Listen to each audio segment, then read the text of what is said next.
basoian sasoiko zaporea gozatu.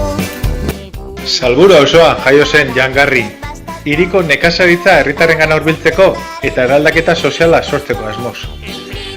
Jangarri es mucho más que un huerto urbano kilómetro cero, es un nuevo espacio de encuentro y convivencia para las personas donde fomentar las relaciones y el intercambio intergeneracional e intercultural. Udalerriko hiri baratze sarean integratutako gune berri bat sortzea da. Garapen iraunkorraren helburuetan aurrera egiten lagunduko duena. Para poder llevarla a cabo, necesitamos tu apoyo. Vitoria Gasteiz Hobetuz proban parte hartu eta bozkatu Jangarri!